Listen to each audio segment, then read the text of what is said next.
બનાસકાંઠાના ડીસામાં શંકાસ્પદ ખાદ્ય પદાર્થો સામે ફૂડ વિભાગની મોટી કાર્યવાહી। શંકાસ્પદ મરચા બાદ હવે ફૂડ વિભાગે શંકાસ્પદ ઘીનો મસમોટો જથ્થો જપ્ત કર્યો। માવજત ફૂડ પ્રોડક્ટ નામની પેઢીમાંથી ફૂડ વિભાગે અંદાજિત 2,49,000ની કિંમતનું 433 કિલો શંકાસ્પદ લૂઝ ઘીનો જથ્થો જપ્ત કર્યો। પેઢીના માલિક પ્રકાશકુમાર મોદી શંકાસ્પદ ઘીનું ઉત્પાદન અને વેચાણ કરતો હોવાનો ખુલાસો થયો। સ્થળ પર શંકાસ્પદ લૂઝ ઘીને જપ્ત કર્યા બાદ ફૂડ વિભાગે ઘીના સેમ્પલ લઈને પૃથ્થકરણ માટે લેબોરેટરીમાં મોકલ્યા છે।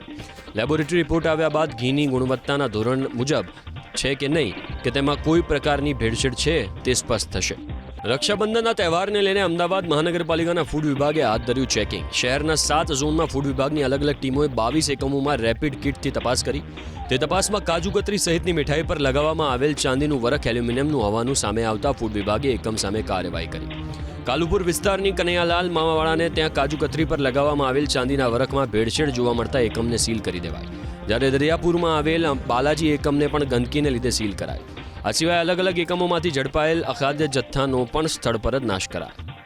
સતત 7મા દિવસે સુરત મહાનગરપાલિકાના ફૂડ સેફ્ટી વિભાગનું હોટેલ અને રેસ્ટોરન્ટમાં ચેકિંગ યથાવત। 237 હોટેલ અને રેસ્ટોરન્ટમાં તપાસ કરી ફૂડ સેફ્ટી વિભાગે 203 કિલો જેટલો અખાદ્ય જથ્થાનો સ્થળ પર જ નાશ કર્યો। જ્યારે 7 દિવસની કાર્યવાહી દરમિયાન ફૂડ સેફ્ટી વિભાગે કુલ 1,749 હોટેલ, રેસ્ટોરન્ટ અને ધાબામાં તપાસ કરી 7 દિવસની તપાસમાં ફૂડ વિભાગે 1,015 હોટેલ, રેસ્ટોરન્ટ, ઢાબાઓનું નિયમ ઉલ્લંઘન કરવા બદલ નોટિસ ફટકારીને કુલ 33.82 લાખથી વધુનો દંડ વસૂલ્યો।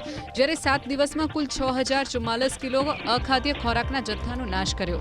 શહેરના તમામ 9 ઝોનમાં પણ મીઠાઈ વિક્રેતાઓને ત્યાં ફૂડ સેફ્ટી વિભાગે સરપ્રાઇઝ ચેકિંગ હાથ ધર્યું। ચેકિંગ દરમિયાન અલગ અલગ મીઠાઈના નમૂના લઈને તપાસ માટે લેબોરેટરીમાં મોકલી આપ્યા। લેબોરેટરી રિપોર્ટ બાદ ભેળસેળ કરનારા મીઠાઈ વિક્રેતાઓ વિરુદ્ધ કાયદેસરની કાર્યવાહી કરાશે।